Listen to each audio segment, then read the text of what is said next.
Hey guys, it's Carolyn and welcome back to the podcast. I'm excited about today's guest to tell us all the ways to deal with stress.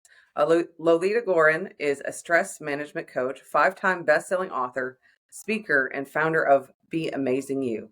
After overcoming burnout herself, she now empowers professionals to manage stress, set healthy boundaries, and restore their energy naturally and without guilt.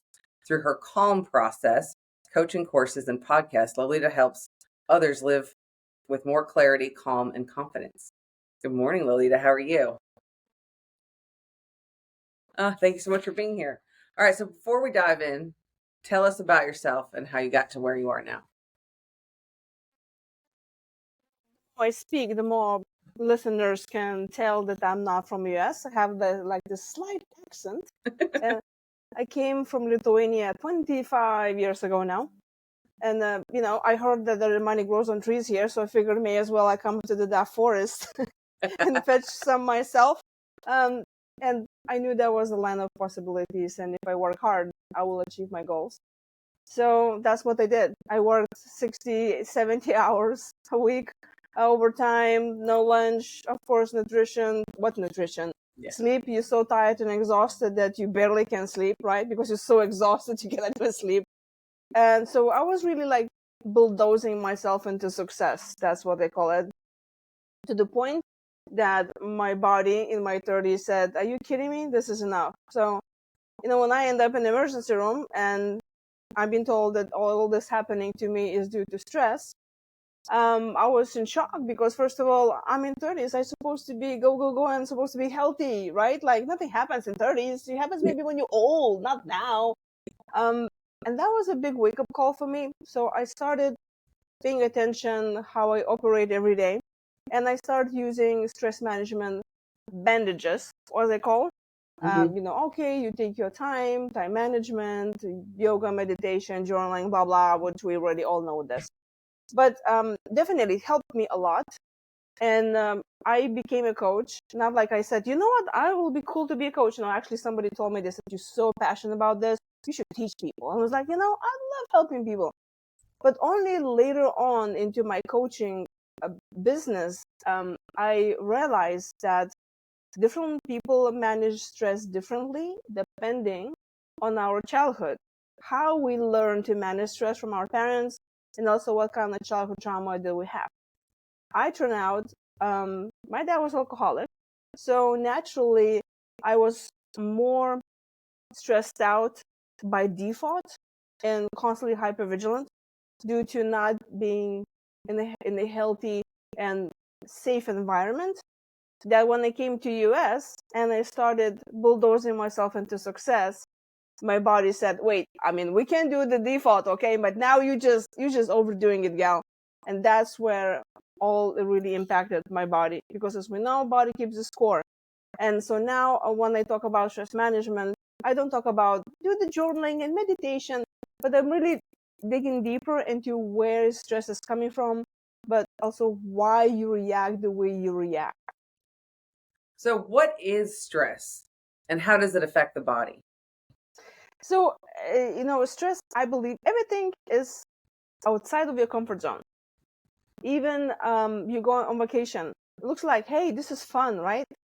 But how many times I hear people say they come back from they're going on vacation, they're all stressed out because they need to manage and plan everything. They come back and they say, oh my gosh, I need the vacation from vacation. Yeah, exactly. Or weddings or anything that looks like exciting, because it's outside of our comfort zone. Naturally, our brain wants to keep us calm and the same routine because we know what to expect and we are safe. That means we will survive. It's all about just surviving. But anything that we do outside of that, it's stress. It's even stressful to start a new diet or a new regime or even starting studying, right? Because it's outside of our comfort zone. And the body doesn't really know it's good or bad because it just says, oh my gosh, this is new and I'm going to stress out. That's why the exercise, I'm so excited, telling yourself when you, let's say, you stress before doing something, you say, oh, this is good, because you are the one who assigning that meaning. And you ask about how do we know when we stress. Of course, there are things that happens in our body that the heartbeat changes and you sweat more and stop sleeping well. But also mental ones is when you start losing your patience, when you start snapping at people, when you just become burned out because you didn't address taking care of that stress before, so it builds up over time, and it's like a pressure cooker. You didn't release the pressure, so it just explodes one day. And when you start paying attention that, oh, I am losing patience with myself, I'm losing patience with other people, I'm probably just really stressed out and I really need to cool off.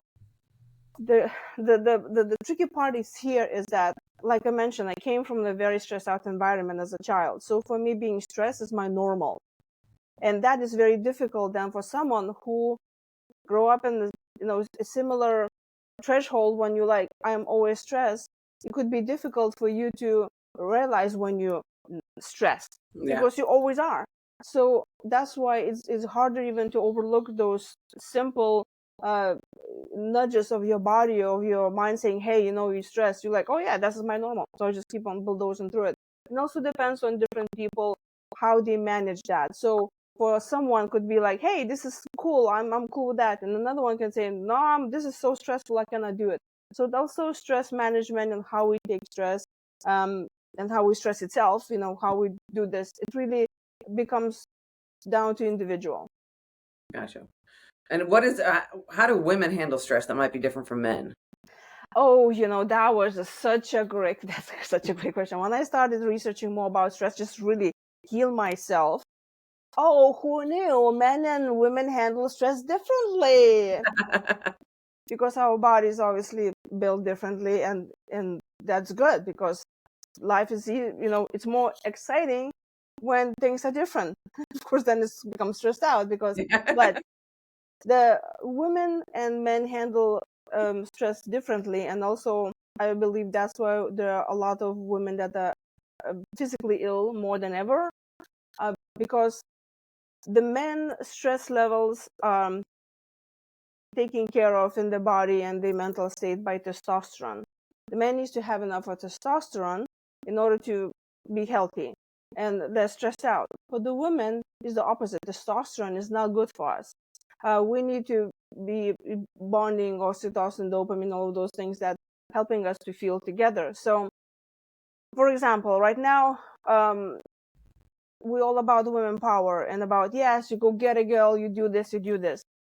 This is really pushing forward. This is taking action. This is showing up. And the women go to work in environments that most of the very testosterone driven. Mm-hmm. And even when you look at the attire, let's say you go in a corporation, what is the big professionally dressed? Suits and ties and. So the woman is really even dressed like a man. Yeah. There's no femininity. And there's a lot of in spiritual circles right now, there's the rise of feminine and balancing out. And what is the feminine energy? And so, I'm a woman, right? But I realized that I was really operating a lot from my masculinity because I had to protect myself since I was a child, because I don't have any brothers or sisters. So I was very driven to show that I'm the best and I can do this. And then as an adult, we carry on in this environment where we keep on pushing. So what happens with women? They go in the workplace, they in a testosterone driven environment, what that means, there is a lot of competition. Where there is, if you are not going to perform well, we're going to let go of you, Mm-hmm. right? Mm-hmm. And on top of this triggers our childhood wounds, fear of abandonment, thinking if I'm not going to be a good child, they will kick me out, hence I die. It's really about survival. So that just adds on more onto women's bodies and then totally messes up the hormones. That's exactly what happened to me. Uh-huh. And then women come back home and then they continue working because now they need to be even more into their feminine, right? They even more need to give because there's a family and the kids and the spouse. And I coach a lot of women entrepreneurs, and they struggle a lot with the guilt of, I'm going to work, I need to come back, but then, or like, I have this dream, I wanted to have my business, and now I'm working, I'm doing this amazing thing, but now I'm taking away that time from my family and friends, and when I come back, I need to take care of my kids, and I'm exhausted.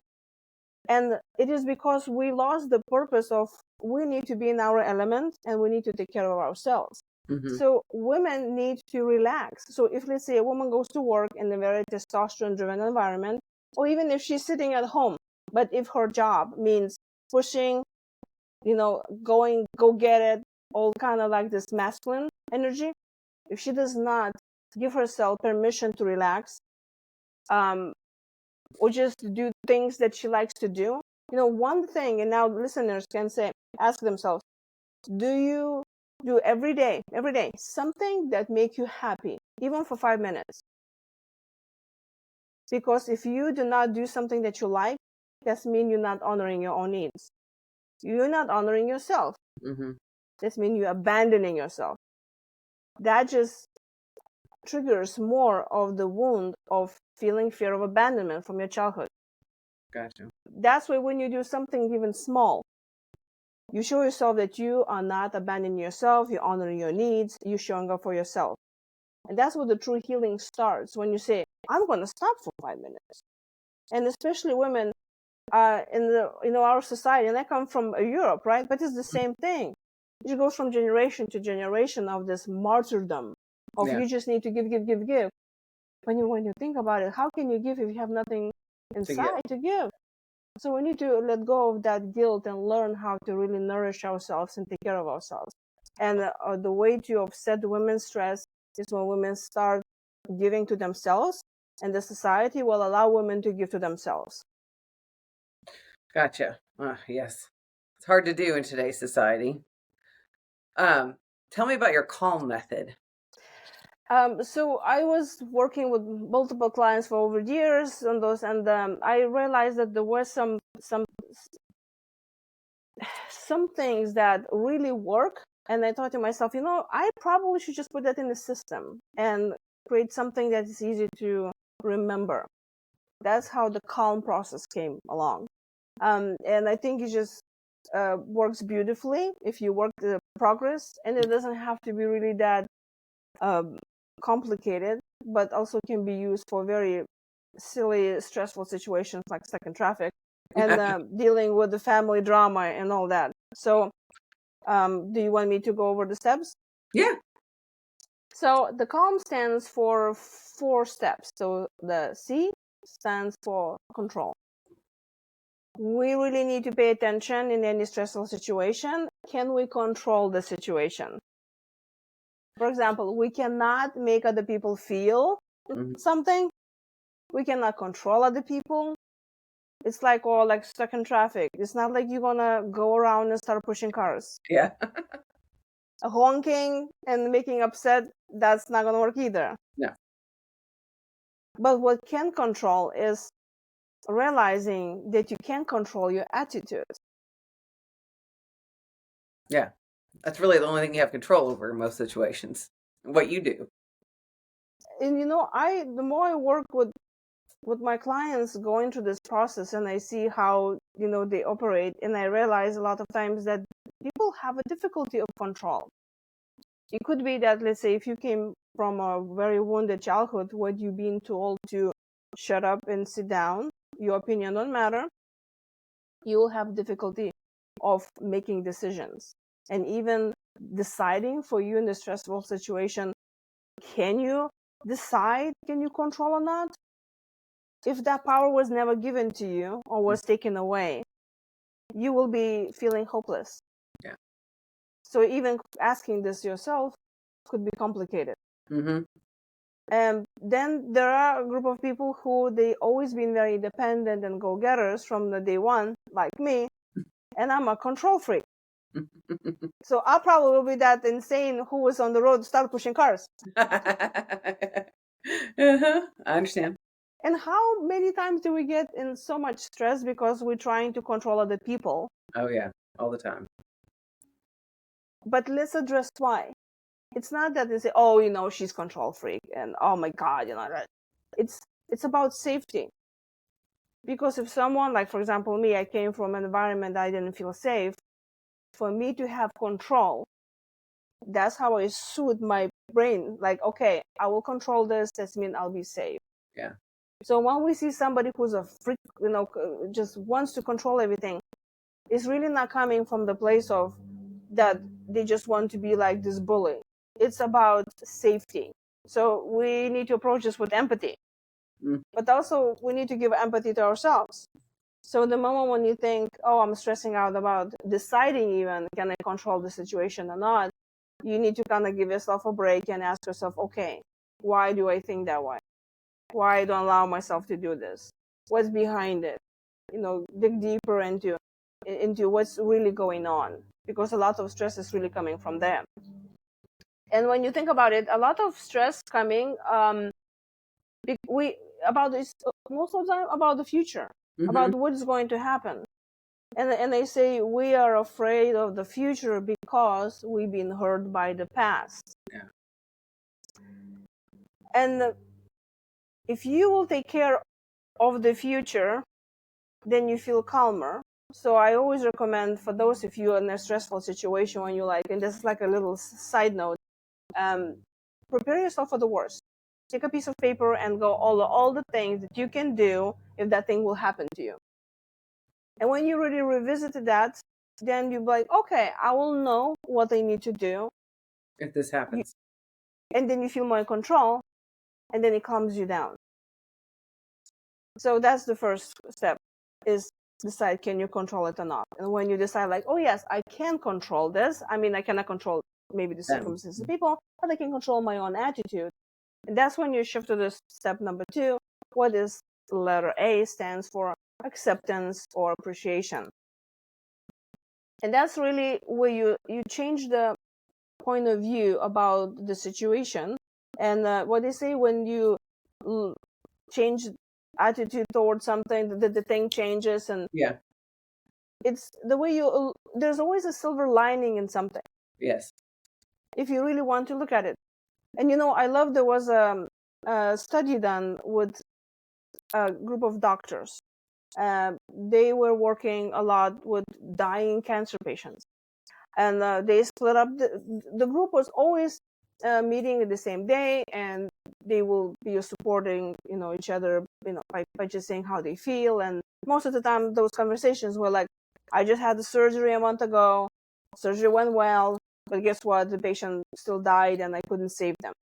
So doctors will feel bad, shame, and all of those things, and it will be just regurgitating the same bad feelings, and naturally their bodies were taking a toll too. Yeah. And their health was not good and all that. So they did this experiment. They split 2 doctor groups, that group into 2 groups, and one was just continuing doing what they were doing, but the second one, they said, we do differently. So they said, change point of view about what you do, assign the bigger meaning to that. And that is a very good tip when you want to accept or appreciate situation, even no matter how stressful that is. When you assign a higher meaning, that maybe you will help others, that will contribute to society, they make you feel, wow, I actually made a difference. Because we really all want to have a meaning in life. We want to be useful, right? And again, that goes to the childhood, when you're like, hey, I'm making a difference in life. We all want that. So those doctors, they said, instead of tell your story, what happened, right, during your week, but change the way you wording out.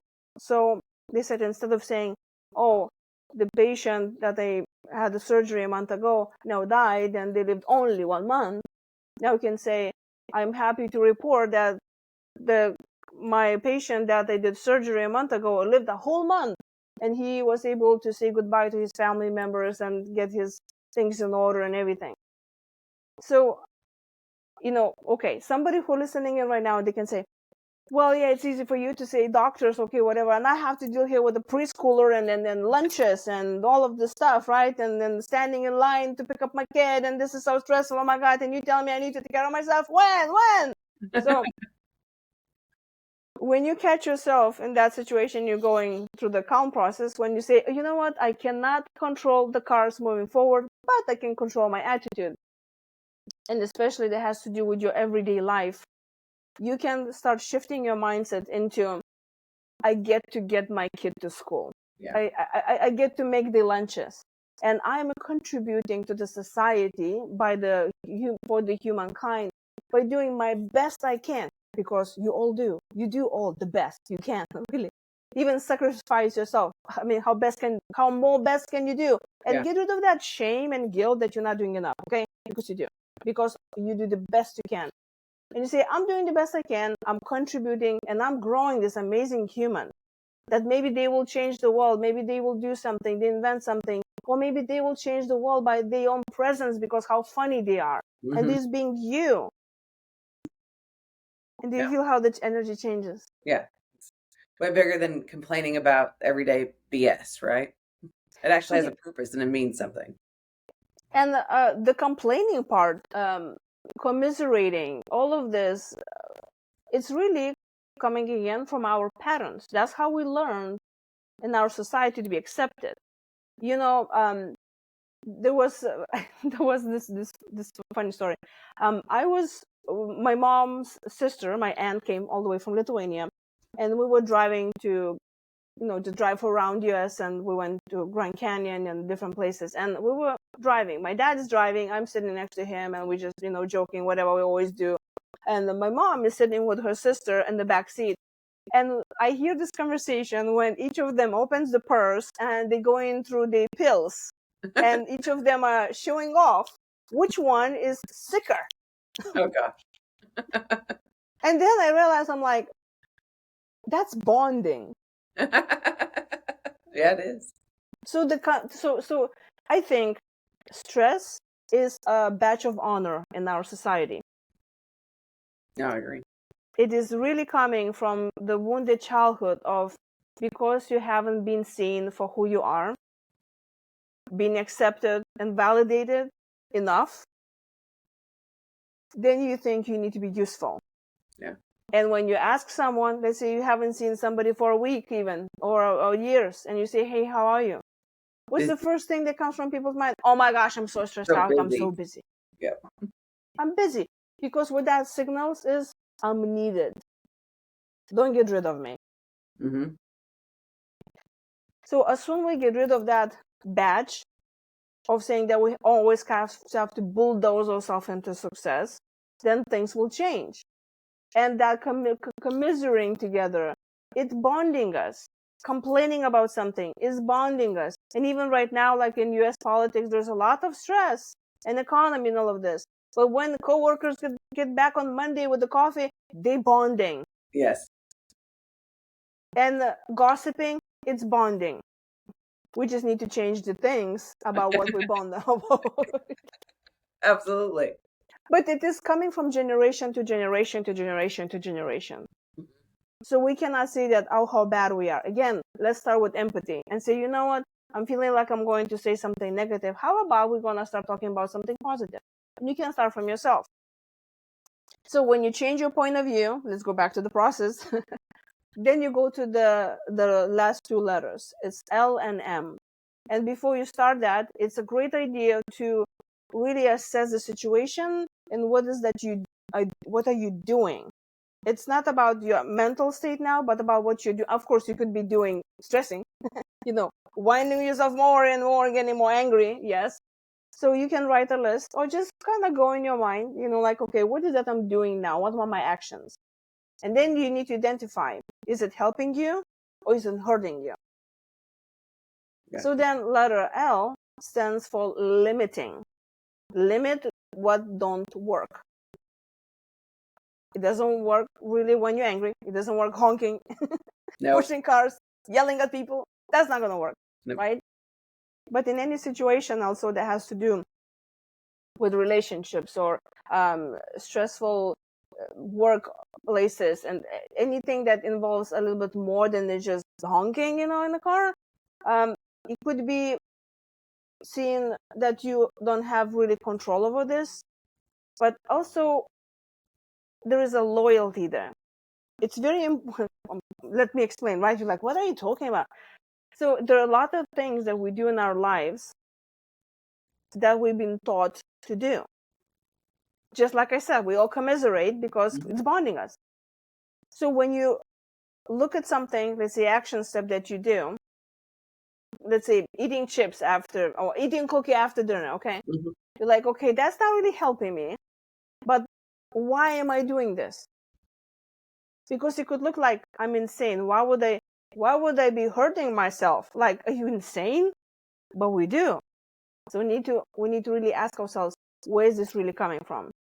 Why are we eating the cookie after dinner? Okay, that because it makes us feel better.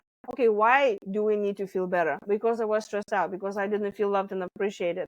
I need to soothe myself. Okay, then you need to work on this. It's not really about the cookie. It's Yeah. about your need to be feeling good. Also, could be that your family loved eating cookies after dinner, or your dad that you loved so much that passed away now always ate the cookie. And there's so much in our society of honoring, like, oh, I'm gonna do this in front instead of you know, honoring my father that's dead now. I'm sorry, your dad will never know did you eat the cookie or not. True. But that is the loyalty that a lot of us are afraid to break. And I like the saying. It says, traditions are a peer pressure imposed by dead people. Yeah, very true. But when you start thinking that the mind that created the problem cannot find solution, or if you continuously doing the same thing over and over but expect different results, it's called sanity. Yes. Then what are we doing? Yeah. Why are we doing this? Because it triggers our fear of abandonment. Yeah. We're going to continue doing the same thing. So when you're in a stressful situation and you're realizing that there are things that you do that makes no sense, approach this with empathy and ask yourself where this is really coming from. And also, there are a lot of people that have a difficulty of knowing what they want, like truly they want, because it's been told to them what they need to do and what they need to bulldoze themselves into success and what they expected to do in order not to be abandoned. Mm-hmm.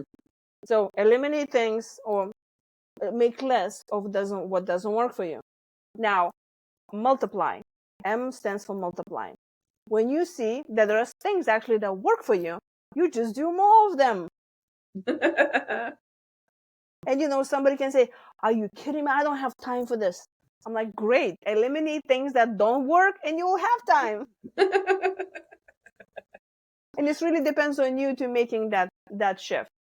So there you go. You have the whole C.A.L.M process, and it can be daunting, but as soon you get in, like, okay, I'm going to go through this. And why it also helps, because you made action and you got the control. You feel like you can control situation.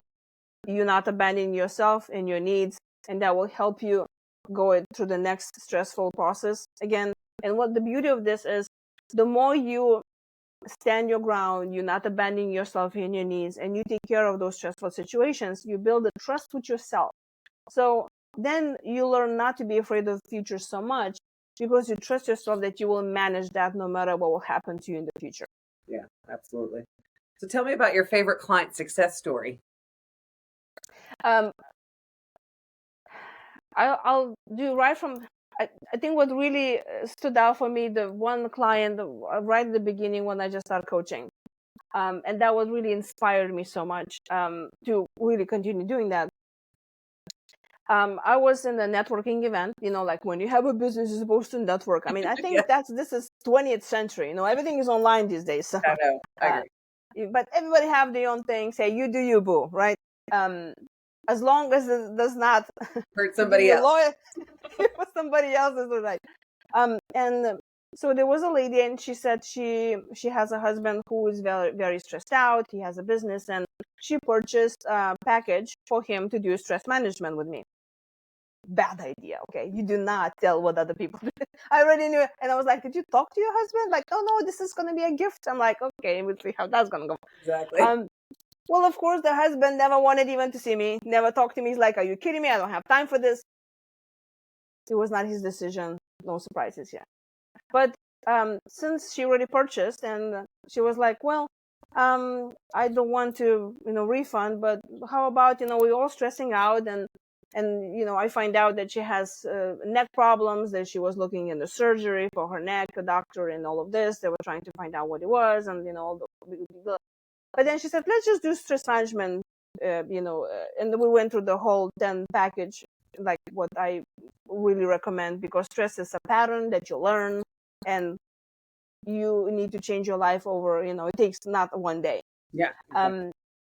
And what happened is, like on the third week, she says, I realized one thing, my neck doesn't hurt anymore. Really? And at the end, she didn't need to do any surgery on her neck. It's pretty amazing.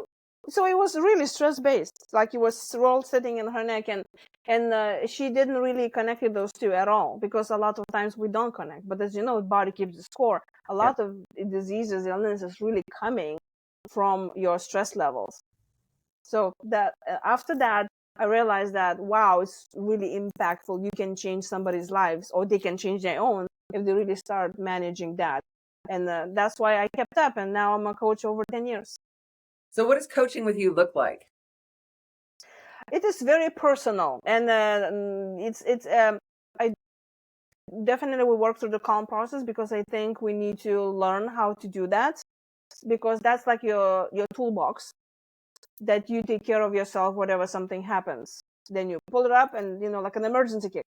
But I also believe we all need to come into the pattern maintaining that stress levels, and what is that you do every day, like a maintenance, and then what you do when something bad happens.